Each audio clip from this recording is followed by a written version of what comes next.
5. अनावश्यक वाद विवाद से बचना। जहां लोग वाद विवाद को व्यक्तिगत हार जीत का प्रश्न बना लेते हैं, वह वाद विवाद निरर्थक एवं अनावश्यक हो जाता है, क्योंकि उचित अनुचित का विवेक गौण हो जाता है। समझने भर के लिए, अपनी बात समझाने मनवाने के लिए होता है, पर हार हो जाने पर विवाद करता किसी भी प्रकार बदला लेना चाहता है। इस प्रकार अनावश्यक शत्रुता पनप सकती है। किसी विषय को समझने के लिए सकारात्मक वाद विवाद अनावश्यक नहीं। अनावश्यक वाद विवाद समय की बर्बादी है, सेवा कार्य की हानि है तथा मन को दूषित करने का कारण है। ऐसे समय या तो उठकर चले जाया जाए या तत्काल हार स्वीकार कर ली जाए या फिर मौन धारण कर लिया जाए। 6. गुरु महाराज की इच्छा या आज्ञा के अनुसार पूरी तरह चलने का प्रयत्न करना। सभी गुरु प्रसन्नता के लिए ही करना। यदि यह बात नहीं हो तो सेवा में रहने का कोई अर्थ ही नहीं। महाराज श्री से नम्रता से बात करना तथा उनका आशय समझने का प्रयत्न करना। गुरु महाराज के समक्ष भी तथा अनुपस्थिति में भी अक्षरशः आज्ञा पालन करना। गुरु महाराज यदि किसी से बात कर रहे हो तो बीच में नहीं बोलना, लोगों के समक्ष अपना महत्व स्थापित करने का प्रयत्न नहीं करना। यदि कोई बात पूछी जाए तो उत्तर देने के लिए निकट ही उपस्थित रहना। जब महाराज जी जन समूह में विराजते हों, तो या तो उनके पीछे खड़े रहना या लोगों के पीछे सामने जाकर बैठ जाना। जब चल रहे हों तो उनके पीछे चलना, जिधर जाना चाहे उधर ही चल देना, जो काम जैसा करने को कहें वैसा ही कर देना, आगे से बहस नहीं करना। जब किसी बात पर डांट पड़े तो चुपचाप सुन लेना। मेरा मन मलिन तो था ही। मलिनता से छुटकारा प्राप्त करने के लिए बड़े साधन की, बहुत कुछ सहन करने की तथा उदारता अपनाने की स्पष्टता आवश्यकता थी। जिस प्रकार अपने हाथ से ही अपना सिर काट डालना आसान काम नहीं, कुछ उसी प्रकार का काम साधन का भी है। वास्तव में देखा जाए तो अहंकार रूपी सिर को काटना ही साधन है। जिसको अपना सिर बचाने की चिंता है, वह साधन का फलितार्थ प्राप्त नहीं कर सकता। मैं इस बात को जानता था, किंतु अंदर बैठा अभिमान आड़े आ रहा था। नियमों के अनुसार चलते हुए भी अंदर कसमसाहट होती थी। यदि अभिमान को बाहर निकलने का अवसर नहीं मिलता तो वह अंदर ही अंदर हृदय को मथता रहता। मैं दुखी हो जाता।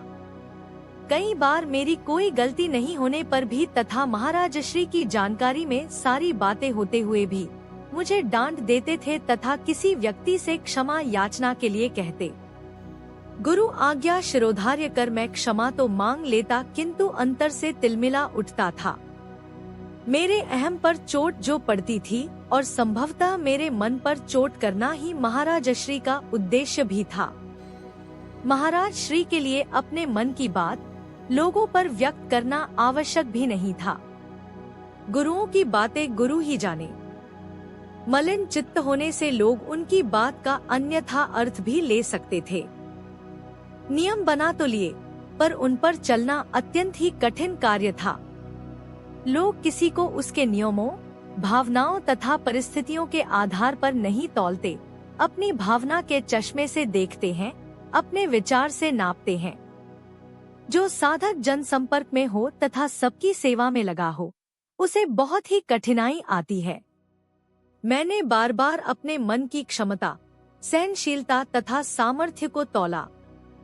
अंततः नियमों को अपना लेने का निश्चय किया। यदि चलूंगा नहीं तो पहुंचूंगा कैसे? कभी न कभी तो आरंभ करना ही पड़ेगा। यदि कभी कुछ भूल हो गई तो डांट ही पड़ेगी ना, उसमें भी मेरा कल्याण होगा। वैसे इन नियमों में से कई बातें पहले से ही मेरे में प्रस्थापित थीं, जो नहीं थी उनके लिए प्रयत्न करना था। यूं तो मैंने इस शताब्दी के अंतिम दशक के आरंभ में भी कुछ नियम बनाए थे, जिनका यहाँ उल्लेख करना अप्रासंगिक होगा।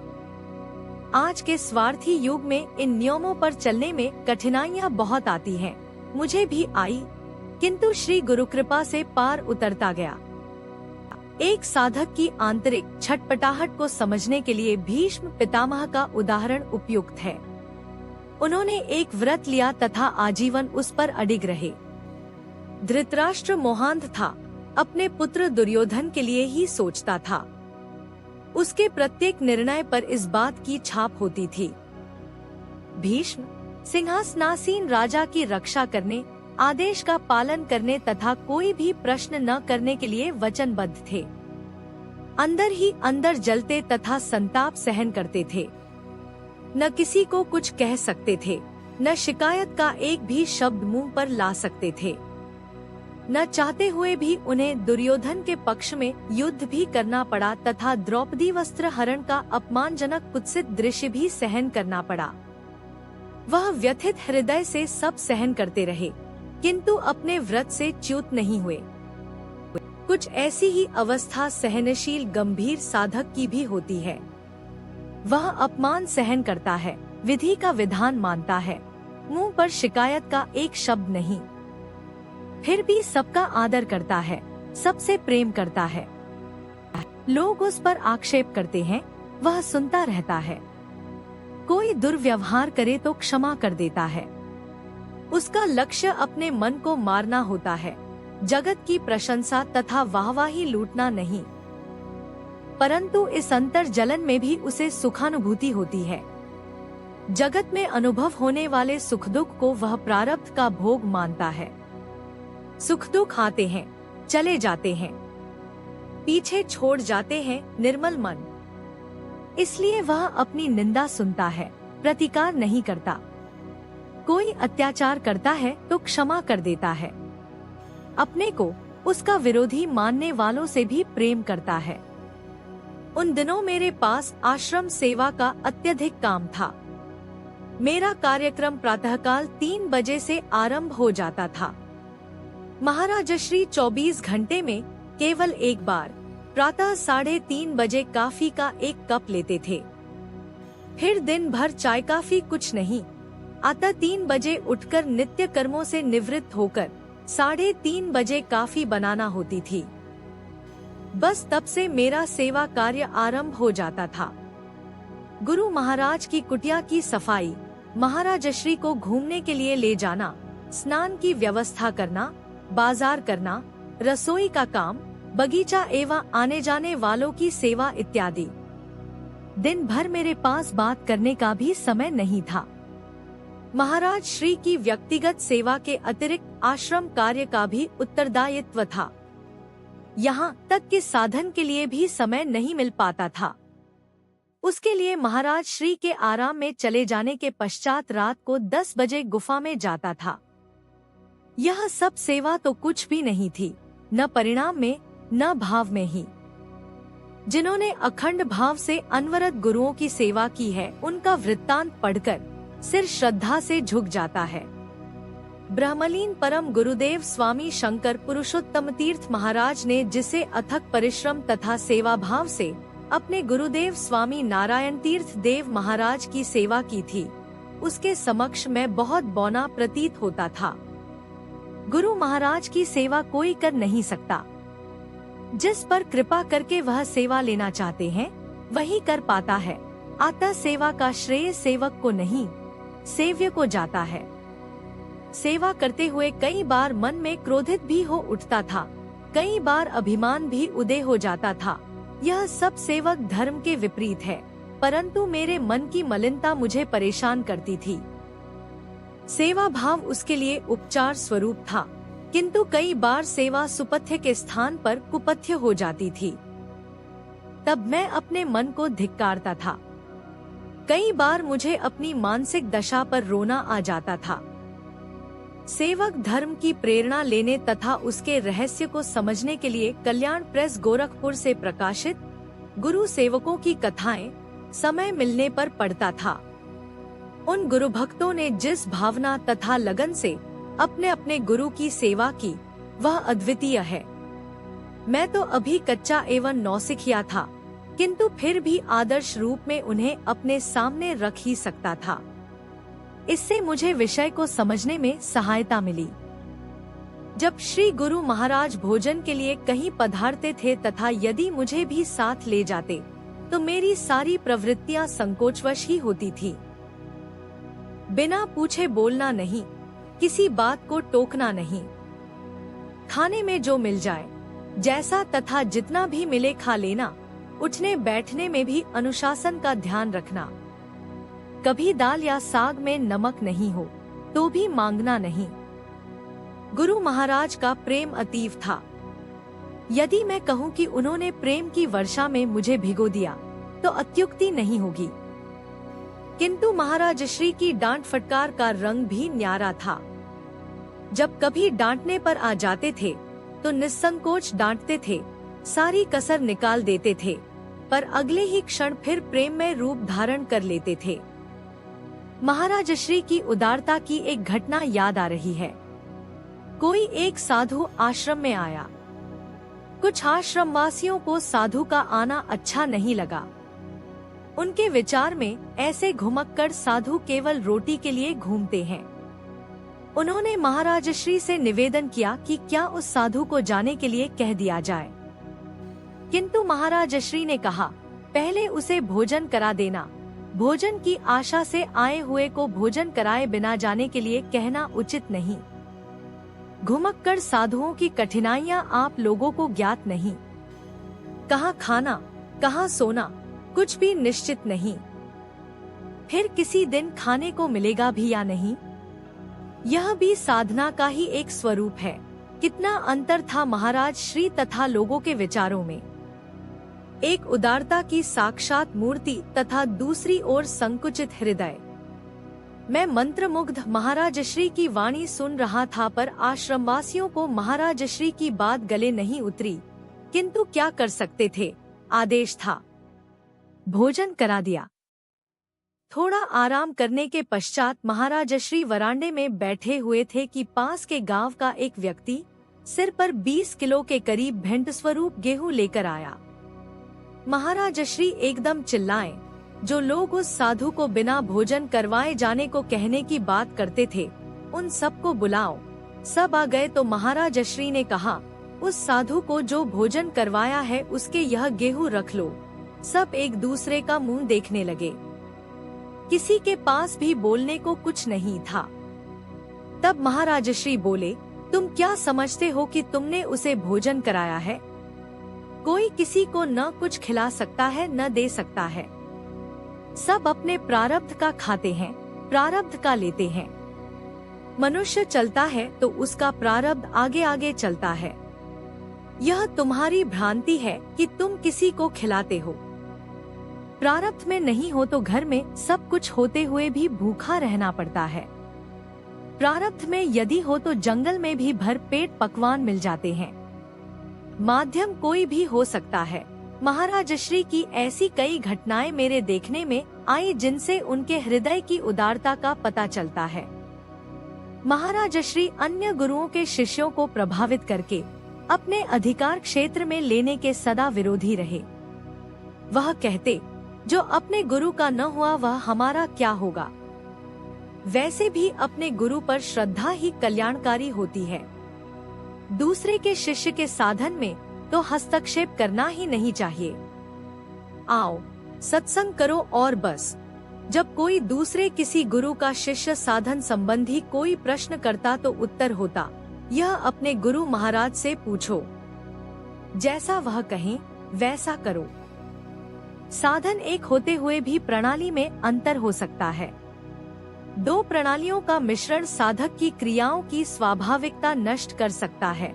अतः अपने गुरु महाराज द्वारा प्रदत्त साधन प्रणाली ही साधक के हित में है। इस प्रकार मैं अपने आप को एक विचित्र से चौराहे पर खड़ा पाता था। एक और जगत का राग द्वेष, काम क्रोध लोभ तथा स्वार्थपरता आदि कुप्रवृत्तियां थीं। दूसरी ओर आश्रम सेवा का अत्यधिक कार्यभार था। तीसरी ओर मेरे अपने अंतर की मलिनता थी। चौथी महाराज श्री की कृपा दृष्टि, प्रेमपूर्ण व्यवहार तथा सरल सौम्य साधन में व्यक्तित्व। मेरा मन कभी एक ओर लुढ़क जाता तो कभी किसी दूसरी ओर। आश्रम की सेवा करते समय मुझे क्रोध तथा अभिमान बीच बीच में आकर दबोच लेते थे। यद्यपि मैं अंदर ही अंदर पी जाता था, फिर भी मन उद्वेलित तो हो उठता था। जगत में राग, द्वेष तथा स्वार्थ आदि तो जनवरी से जनवरी के मानस पर कब्जा जमाए बैठे ही हैं। मेरे साथ व्यवहार करते समय जब कोई इन दुर्गुणों का सहारा लेता तो मन अंदर ही अंदर तड़प उठता था। पर जगत का कोई क्या कर सकता है? वह न सुधरा है न सुधरेगा। अपने मन की मलिनता चित्त को तरंगित करती ही रहती थी। जब तक मन में कचरा है तब गंदगी तो रहेगी ही। बस एक सहारा गुरु महाराज के व्यक्तित्व का ही था। उनकी एक मधुर प्रेम भरी मुस्कान हृदय को गहराई तक शीतलता प्रदान कर जाती थी। उनके द्वारा उपदेशात्मक एक एक शब्द कप कप के जमे संशयों की निवृत्ति कर जाता था तथा उनका प्रदान किया हुआ साधन क्रम चित्त की सारी गंदगी को धो डालता था। अभी तक मैं गुरु तथा गुरु तत्व शब्दों को सुनता ही आ रहा था, किंतु अब दोनों का स्वरूप, रहस्य तथा अंतर मेरे सामने प्रकट होने लगा था।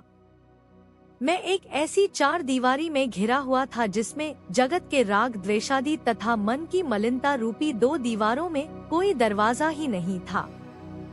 सेवा रूपी दीवार में एक छोटी खिड़की अवश्य थी, जिसमें अभिमान तथा क्रोध की मजबूत सलाखें लगी थी, जिसमें से बाहर सुंदर दृश्य देखा जा सकता था तथा शीतल बयार अंदर प्रवेश कर सकती थी।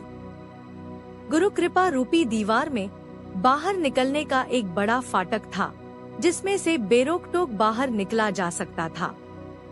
कैदखाने से अर्थात इस जगत के दुखदाई माया जाल से बाहर निकलने का एकमात्र द्वार गुरु कृपा ही है। महाराज श्री के चरणों में मेरी श्रद्धा बढ़ने लगी थी। अब आश्रम का सेवा काम करते समय, बाजार जाते या रसोई में, हर कहीं हर समय महाराज श्री की दिव्य चेतना का अनुभव होने लगा। साधन में अनुभवात्मक स्तर पर सब घटित होता ही था, व्यवहार में भी वैसी ही स्थिति बनी थी। काम करते समय मन में यह होता कि महाराज श्री के दर्शन कराऊं। 15 मिनट, आधे घंटे के पश्चात किसी न किसी बहाने महाराज श्री के कमरे का चक्कर लगा आता था। अब मेरे सामने यह भी स्पष्ट होता जा रहा था कि सेवा धर्म कितना कठोर है।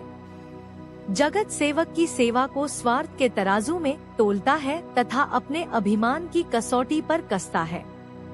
उसे सेवक की भावना से कुछ लेना देना नहीं है। यदि सेवक की सेवा किसी के स्वार्थ के आड़े आ रही है, तो वह सेवक की टोपी उछालने में परहेज नहीं करता। वैसे तो मैं महाराज श्री की सेवा में था, किंतु आश्रम का काम, आने जाने वालों के काम, ये सब भी महाराज श्री की सेवा के अंतर्गत ही थे।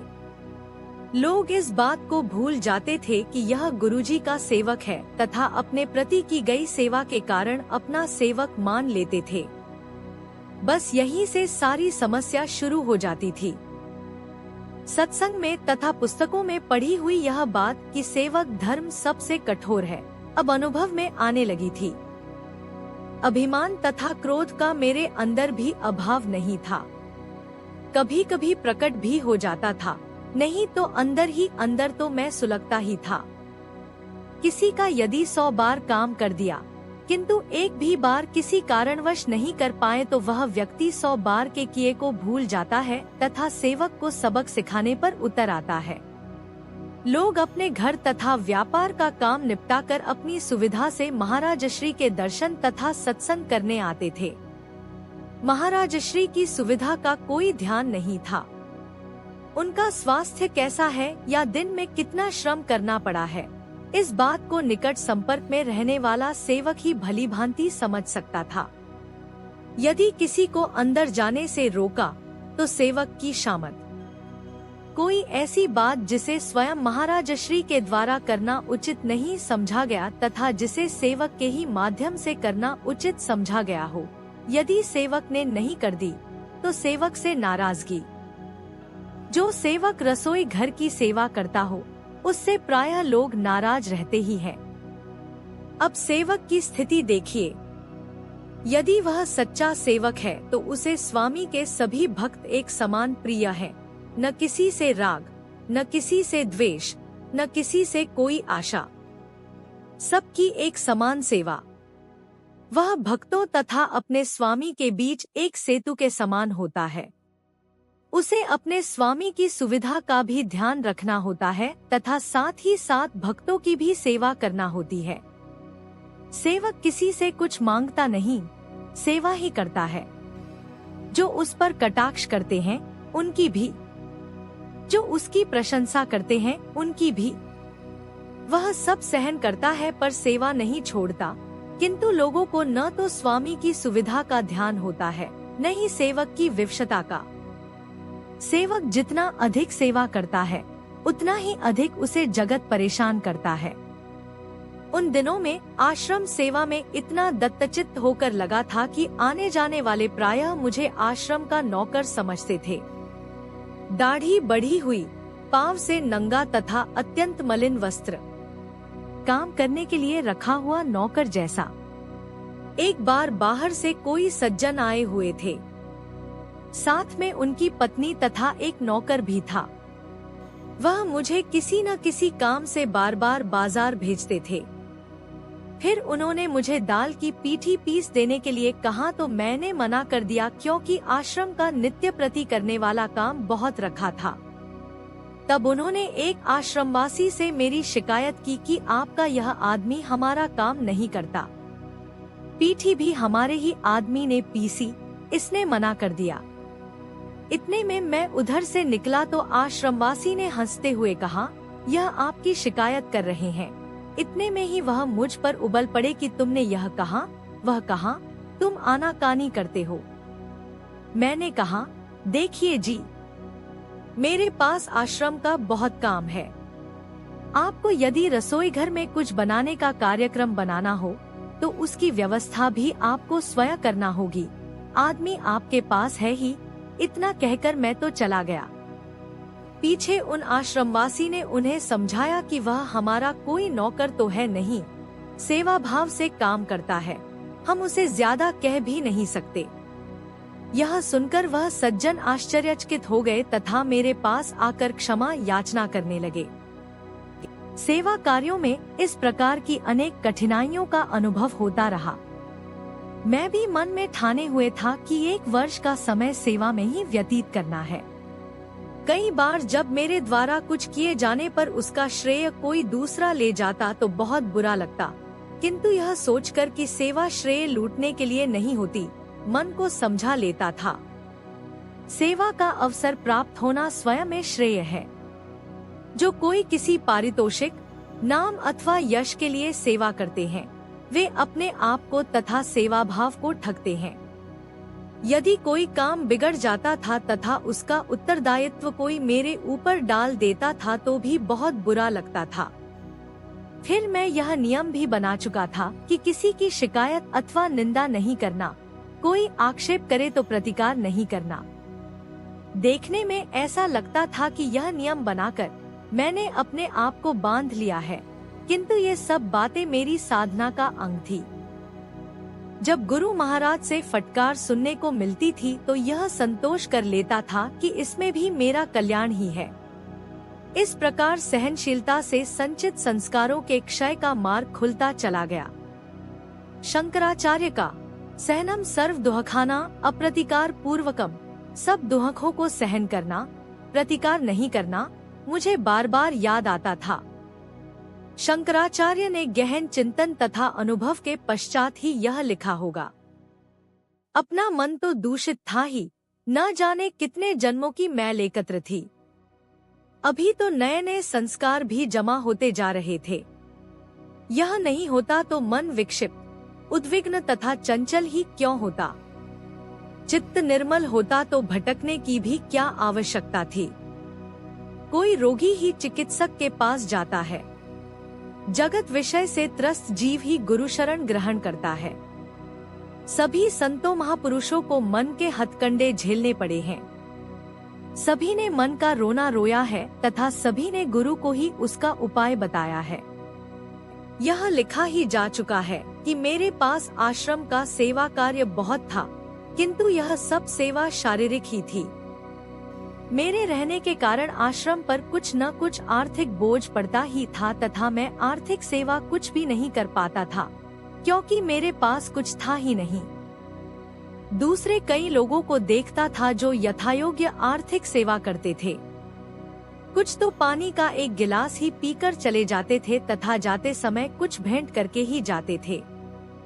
दूसरी ओर एक मैं था जो आश्रम पर बोझ बने बैठा था, किंतु सेवा के नाम पर शून्य था। यह विचार बार बार मेरे मन को कचोटने लगा। यह सोचते रहने का प्रभाव मेरी शारीरिक सेवा पर भी पड़ा। किसी काम में मन ही नहीं लगता था। अंततः एक उपाय सूझा, क्यों न कहीं छोटी मोटी नौकरी कर ली जाए। जो कुछ वहां से मिलेगा सब आश्रम को अर्पण। जितना समय बचेगा वह तो आश्रम का है ही। यह उपाय मेरे मन को भा गया। दो एक लोगों से बात की तो उन्होंने कहा कि नौकरी तो कोई न कोई मिल जाएगी, पहले महाराज श्री से निवेदन करके अनुमति ले ली जाए। बात करने के लिए मैं उपयुक्त अवसर की तलाश में रहने लगा तथा साथ ही साथ अपने को भी बात करने के लिए तैयार करने लगा। अवसर मिलने पर मैंने महाराज श्री से कहा, एक विचार मुझे कुछ दिनों से परेशान कर रहा है। सब लोग आपकी आर्थिक सेवा करते हैं, इसके विपरीत मैं आश्रम पर बोझ बना बैठा हूँ। सोचता हूँ कि कोई छोटी मोटी नौकरी कर लूं, जो मिलेगा वह आश्रम की सेवा हो जाएगी। बाकी जितना समय मिलेगा उसमें शारीरिक सेवा होती रहेगी। महाराज श्री चुप्पी साधे सुनते रहे, फिर बोले, यह विचार तुम्हें आया कैसे? देखो, जो लोग आर्थिक सेवा करते हैं उनके पास 100 रुपया होता है तो 1 रुपया करते हैं, पर तुमने तो अपना सर्वस्व ही आश्रम को अर्पण कर रखा है। तुम्हारी सेवा के साथ उनकी क्या तुलना हो सकती है? फिर बोले, मैं तो तुम्हें बहुत समझदार समझे बैठा था, पर अब लगा कि मैं भ्रांति में था। महाराज श्री की बात सुनकर मैं पानी पानी हो गया। अब आगे और क्या बोल सकता था। एक पंडित जी थे, नित्य प्रति आश्रम में आते तथा साधन करते थे, किंतु उनकी आश्रम के व्यवस्थापकों तथा एक ब्रह्मचारी से पटती नहीं थी। मेरे आश्रम में आकर रहने के पश्चात वह मेरे काफी समीप आ गए थे तथा यथासंभव मेरी सहायता भी करते थे। बहुत मीठा बोलते थे। महाराज श्री कहीं बाहर भ्रमण पर गए हुए थे। पंडित जी ने मुझे अपने घर भोजन का निमंत्रण दिया, जिसे मैंने हान करते करते स्वीकार कर लिया। पंडित जी ने सुस्वादु भोजन बड़ा आग्रह करके कराया। उनके सारे परिवार का व्यवहार भी मेरे प्रति बड़ा प्रेमपूर्ण, आदरपूर्ण था, किंतु इसके साथ ही साथ वह निरंतर आश्रम के व्यवस्थापकों तथा उन ब्रह्मचारी जी के प्रति मेरे मन में विष घोलने का प्रयत्न करते रहे, जिससे सुस्वाद भोजन अत्यंत कड़वा विषैला हो गया। मुझे वह परिवार देवता के रूप में दानव दिखाई देने लगा, जो मेरे मन में राक्षसी संस्कारों का बीजारोपण करता जा रहा था। मैंने बार बार बात को घुमाने का प्रयत्न किया, पर वह घूम फिरकर उसी बात पर आ जाते थे। वह मानो सारी भड़ास आज ही निकाल लेना चाहते थे। मेरे कानों में जैसे गरम सीसा उड़ेला जा रहा था। जगत की दृष्टि से वह भले हितैषी हों, किंतु अध्यात्म की दृष्टि से उनके समान दूसरा कोई अहितकर नहीं था। हितैषी क्या वास्तव में ही हितैषी होते हैं? नहीं, वह आपकी हित कामना का प्रदर्शन करते हुए आपको मधुर विषपान कराते हैं। आपके मन में किसी न किसी के प्रति राग द्वेष के भाव उभारते रहते हैं। इनसे तो शत्रु ही अच्छे, जिनका वास्तविक रूप तो प्रकट है, किंतु ये तथाकथित हितैषी आपके मन को विष से दूषित करते रहते हैं तथा मनुष्य भी उसे मीठा मानकर ग्रहण करता रहता है। किसी प्रकार भारी मन से मैंने भोजन समाप्त किया तथा विदा ली। रास्ते भर में उन पंडित जी के व्यवहार के बारे में सोचता हुआ आश्रम वापस पहुंचा। मुझे बार बार उनकी मानसिक दशा पर दया आती थी। बीच बीच में कभी क्रोध भी उभरता था। एक साधक की मनोदशा को बिगाड़ने का प्रयत्न उन्होंने क्यों किया? मेरे अंतर में मलिनता पहले से ही बहुत थी। दया इसलिए आती थी कि वह अपनी मनः स्थिति के हाथों कितने विवश थे। उसके पश्चात पंडित जी को मैंने कभी बात करने का अवसर नहीं दिया। कोई बात की भी तो कोई बहाना बनाकर खिसक लिया, किंतु उन पंडित जी के प्रति घृणा या द्वेष का भाव कभी मन में नहीं आया। कई लोग ऐसे भी थे जो महाराज श्री की इच्छा तथा वचन के अनुसार चलने का प्रयत्न करते थे, किंतु कुछ लोगों का व्यवहार बड़ा अटपटा था। महाराज श्री की खिड़की के पास के वरांडे में बैठा हुआ मैं दिया जा रहा उपदेश भी सुनता रहता था तथा उत्तर में बहुत अच्छा महाराज जी की ध्वनि कानों में आती थी। बाहर निकलकर वही व्यक्ति कहता, वह तो महात्मा है, महाराज है, जगत में कैसी परिस्थितियां हैं वह क्या जाने। व्यवहार तो हमें करना पड़ता है न। उनकी यह विपरीत बातें सुनकर मैं चकित रह जाता। क्या यह वही व्यक्ति है जो क्षण भर पहले अंदर हाहा कर रहा था? यह बात कहने की हिम्मत महाराजश्री के सामने क्यों नहीं होती? अपनी यदि कोई कठिनाई है तो गुरु को कहने में क्या आपत्ति? किंतु महाराजश्री के सामने तो बड़े भक्त बनते हैं, साधक बनते हैं, बाहर आकर शुद्ध संसारी हो जाते हैं। यह दो मुही बात मेरी समझ में नहीं आती थी। यह नहीं कि सभी लोग इसी प्रकार के थे। महाराजश्री की बातों को गंभीरता से लेने वालों की भी कोई कमी नहीं थी। अपनी कठिनाइयों को महाराज श्री के सामने रखते थे। उसके अनुसार ही उन्हें महाराज श्री से समाधान भी प्राप्त होता था। ऐसे लोग ही मेरा आदर्श थे। महाराज श्री कहते, यह तो आपका आदर्श है, इसमें से कौन कौन सी बात अभी अपने जीवन में उतार सकते हैं, उतना तो करो। जैसे जैसे आप करते जाएंगे, आपके प्रयत्न का दायरा बढ़ता जाएगा। अंततः एक दिन उस आदर्श के अनुसार स्वभावतया चल पाओगे। भगवान भी सहायता करते हैं। अधिकांश लोग यह कर नहीं पाते तथा हाँ में सिर हिलाकर बाहर निकल आते थे तथा फिर उपदेश के विपरीत बात करते थे। महाराज श्री कहते भी थे कि बात का प्रभाव उतनी देर ही रहता है जब तक लोग आश्रम के फाटक से बाहर नहीं गए। देखने में तो यह आ रहा था कि आश्रम में रहते ही लोगों पर से बात का प्रभाव समाप्त हो जाता था। महाराज श्री समझाते थे कि राग द्वेष ही जगत है। जिसके मन में राग द्वेष है उसी के लिए जगत का महत्व है तथा उसी को जगत सुखी दुखी करता है। इसलिए राग द्वेष से हटना ही साधना है। इसे इस प्रकार भी कहा जा सकता है कि सभी साधनाएं राग द्वेष का भाव समाप्त करने के लिए ही हैं। राग द्वेष ही सभी मानसिक विकारों का कारण है। क्रोध, लोभ, मोह इत्यादि सभी को राग द्वेष ही पैदा करता है। मैं यह नहीं कहता कि मेरे से भूलें नहीं हुई। राग द्वेष के कारण कई बार कोई बात बुरी लग जाती थी जो कि लगना नहीं चाहिए थी, किंतु मैं उसे अंदर ही अंदर दबा लेता था। कई बार क्रोध भी आ जाता था जिसको मैं प्रायः बाहर व्यक्त नहीं होने देता था। जगत में प्रायः लोग अनजान हैं। इन बातों की ओर उनका लक्ष्य जाता ही नहीं। वाणी तथा कर्म पर कोई नियंत्रण नहीं होता। बड़ी जल्दी आवेश में आ जाते हैं। क्या कहना, कब कहना, कहाँ कहना आदि विषयों का ध्यान नहीं रख पाते। लोग प्रायः चार प्रकार से अपने अंतर में कोई विचार या भाव उदय कर लेते हैं। 1. काल्पनिक। जीव का मन कल्पनाएं करने में बहुत दक्ष है। हर समय कुछ न कुछ कल्पना किया ही करता है। कोई आधार न होते हुए भी कल्पनाओं के बड़े बड़े भवन निर्माण कर लेता है। फिर उसका मन उन कल्पनाओं से तरंगित होता रहता है, जिसे वाणी जगत में इधर उधर प्रसारित करते रहने का कारण बन जाती है। 2. अनुमानित। अनुमान लगाना भी जीव के स्वभाव में ही सम्मिलित है।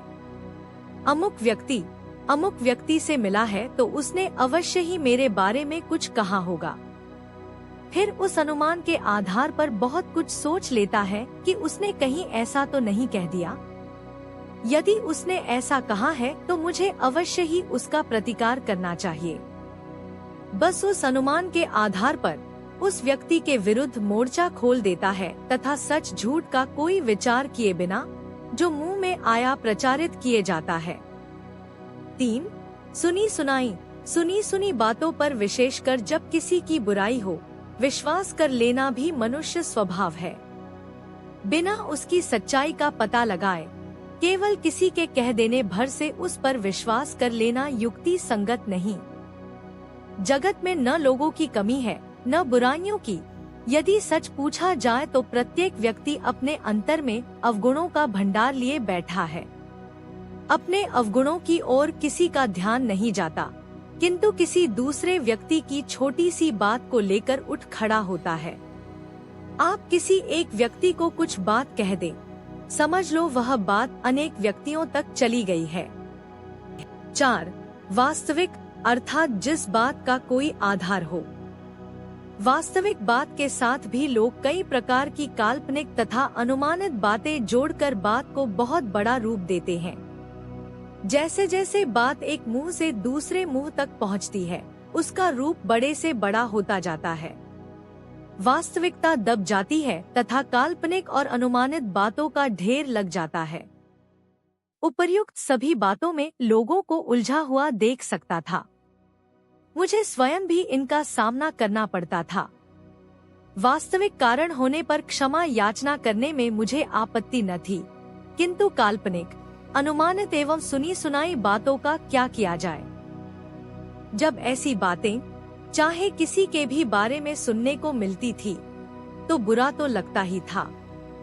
मेरा वैराग्य भी अभी परिपक्व नहीं था, न मैं कोई सिद्धयोगी था। मन विचलित हो उठता था, किंतु गुरु महाराज के इस उपदेश को याद करके कि राग द्वेष ही सुख दुखादि का कारण है, अपने मन को शांत कर लेता था। बार बार अपने अंतर में झांक कर देखता था। जब किसी सत्वगुण प्रधान व्यक्ति से मिलना होता था तो मानो वायु का शीतल झोंका हृदय को रस विभोर कर देता था। जब किसी संसारी मनुष्य से पाला पड़ता था तो मानो गर्म लू से सारा अंतर झुलस जाता था, किंतु गुरु महाराज की स्थिति इससे ठीक विपरीत थी। उनका मन सदैव ही समस्थिति धारण किए रहता था। महाराज श्री ने यह स्थिति कैसे प्राप्त की? क्या मैं भी उसे प्राप्त कर पाऊंगा? महाराज श्री कहते थे, अरे बड़े बड़े ज्ञानी तपस्वी भी राग द्वेष से उबर नहीं पाए, फिर बेचारे संसारियों तथा कच्चे साधकों की क्या बिसात है। उन्हीं दिनों की बात है, गुरु महाराज भ्रमण पर बाहर गए हुए थे। उस समय आश्रम पर मैं अकेला ही था, न कोई भोजन बनाने वाला, न ही दूसरा आश्रमवासी। गुरु महाराज की अनुपस्थिति के कारण आने जाने वालों की संख्या नगण्य हो गई थी। मेरे पास उस समय विशेष कुछ काम नहीं था। ऐसे समय बगीचे तथा साग सब्जी लगाने की बात ही सूझती है। मैंने सोचा महाराज श्री लौट के आएंगे तो साग भाजी लगी हुई देखकर प्रसन्न होंगे। उस समय मेरे अंदर अभिमान तथा प्रशंसा पाने की लालसा उभर आई थी। जैसे जैसे पालक, मेथी, धनिया तथा पपीता आदि बढ़ते गए, मेरा अभिमान भी बलवान होता गया। प्रशंसा के शब्द मेरे कानों में गूंजने लगे। मुझे उस साग भाजी से मोह हो गया। रसोई घर के वरांडे में बैठा उसे देखता रहता तथा मन ही मन प्रसन्नता का अनुभव करता।